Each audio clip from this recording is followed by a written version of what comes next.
Halo, ketemu lagi dengan saya David di channel Practical Theology. Channel yang selalu bicara hal-hal yang praktis, sehingga di setiap episode pasti ada hal-hal yang bisa Anda praktekkan. Oke, kita akan segera mulai episode kita yang ke-6 ini. Tapi sebelum saya mulai, boleh Anda subscribe dulu yang belum, boleh like, boleh share, boleh tekan lonceng.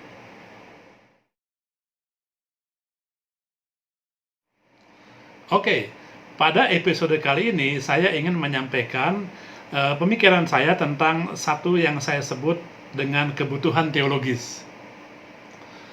Istilah kebutuhan teologis ini mungkin memang belum populer, karena mungkin ya saya yang pertama menggunakan istilah ini. Dan saya ini kan nggak populer, jadi ya istilah tersebut ya memang nggak populer atau belum populer. Nah, tapi izinkan saya pada episode ini menyampaikan pemikiran saya tentang apa itu kebutuhan teologis. Nah, kalau saya definisikan, mungkin definisinya begini: kebutuhan teologis adalah kebutuhan seseorang untuk merasa berhubungan dengan Tuhan, atau kebutuhan seseorang untuk merasa sudah menyenangkan Tuhan, atau mungkin juga begini, kebutuhan seseorang untuk eksis sebagai orang beragama, dalam hal ini beragama Kristen. Ya, untuk lebih jelasnya, pastikan saudara ikuti terus sampai selesai episode yang ke-7 ini. Baiklah, saya akan mulai dengan kata atau istilah ibadah. Orang, dalam hal ini orang Kristen, itu berkebutuhan untuk beribadah gerejawi. Buktinya setelah 3 bulan lebih gereja libur ya, udah banyak banget tuh yang udah nggak tahan pengen gereja lagi ya. Masuk new normal, karena bisa gereja lagi, udah nggak tahan pengen cepet-cepet ya. Khususnya pendeta-pendeta ya, udah banyak yang nggak tahan pengen cepet-cepet ada ibadah gereja lagi. Nah, ketika mendengar kata ibadah, maka yang timbul dalam pikiran kita adalah duduk diam dalam ruangan ibadah atau ruangan gereja, berdoa, menyanyikan lagu-lagu rohani, menyampaikan kesaksian, mengucapkan kata-kata yang bersifat rohani kayak amin, haleluya, puji Tuhan ya. Dalam gereja karismatik itu ditambah lagi dengan lagu-lagu yang diulang-ulang, dinyanyikan berulang-ulang ya. Ada sorak-sorai, musik yang dimainkan sedemikian rupa sampai menyentuh lapisan dinding emosi seseorang ya. Kemudian khotbah yang seru, yang berkobar-kobar ya. Ditambah lagi dengan lighting ya. Nah, di zaman ibadah streaming ini saya juga lihat pengkhotbah yang sebelum menyampaikan khotbahnya dia ambil gitar dulu dan dia bilang mari kita menyembah Tuhan ya. Nah, saya tidak sedang menyalahkan semua itu sama sekali, tetapi saya sedang berkata bahwa itulah contoh bentuk pemenuhan kebutuhan teologis yang saya maksud di atas.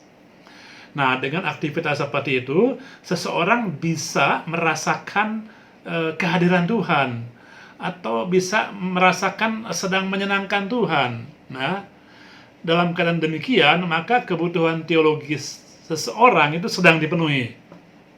Nah, itulah yang dilakukan oleh kebanyakan gereja-gereja pada saat ini. Padahal saudara ya, kalau kita membedah kata ibadah, atau kita cari tahu lah tentang kata ibadah tersebut dalam Alkitab, dia muncul pertama kalinya dalam Alkitab di dalam Kejadian 2 ayat 15. Nah, jika kita lihat, maknanya tidak sama seperti makna ibadah yang diajarkan oleh pemuka-pemuka agama Kristen sekarang ini. Nah, kata ibadah itu bahasa Ibraninya adalah abodah. Kata dasarnya adalah abad. Artinya adalah bekerja, melayani ya. Konteksnya adalah memelihara Taman Eden, yaitu tempat yang Tuhan Allah berikan untuk kehidupan Adam dan Hawa. Jadi ibadah itu adalah mengusahakan tempat yang Tuhan beri untuk hidup kita ya, bekerja ya, melayani. Nah, mari kita lihat ayatnya. Kejadian 2 ayat 15 itu berkata demikian, Tuhan Allah mengambil manusia itu dan menempatkannya dalam Taman Eden untuk mengusahakan dan memelihara taman itu. Nah, mengusahakan itu adalah abodah. Nah, itu adalah ibadah. Nah, itu adalah bekerja dan melayani ya. Ini ada saya teks Ibraninya, dia begini bilang, Wayikah Elohim et ha'adam wayanihehu began Eden la aboda ule semera, ya, aboda.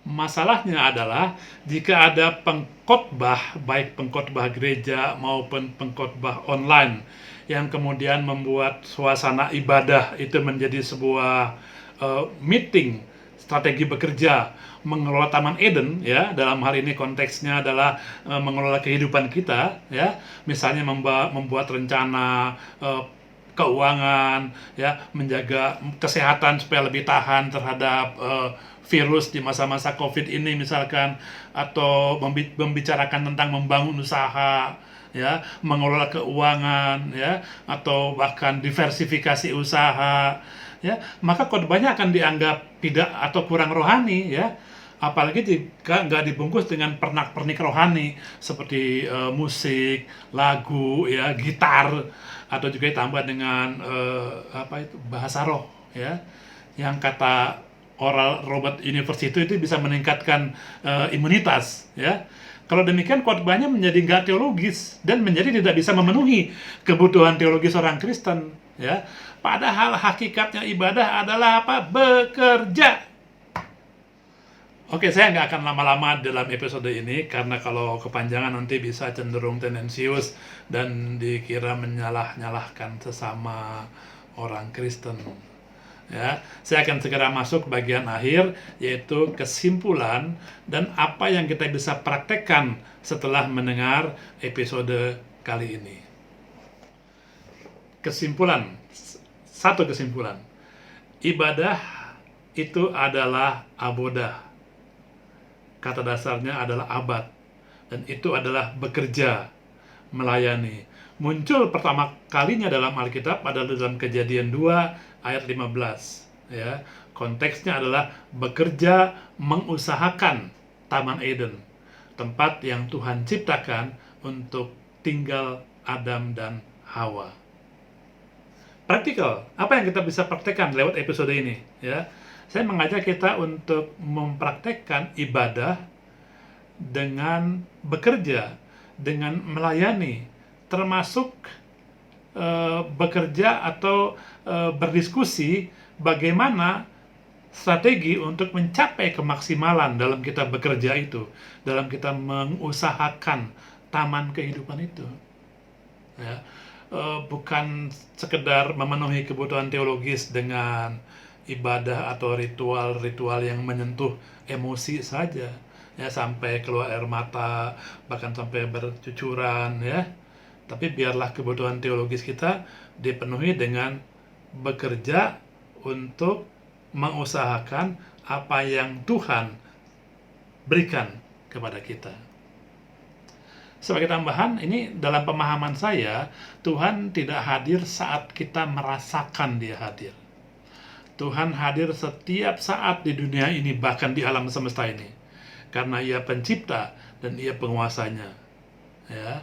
Bukankah langit adalah tahtanya dan bumi adalah tempat tumpuan kakinya, ya. Demikian kata Yesaya 66, ya. Sekali lagi, mari beribadah dengan abodah, bekerja melayani, jangan bilang tidak rohani, ya. Ingat perumpamaan tentang talenta, ya, yang praktikal saya akan saya sampaikan pada episode yang akan datang, dan itu adalah tentang apa? Tentang bekerja. Oke? Teruslah belajar sampai menemukan kebenaran yang benar-benar benar. God bless you.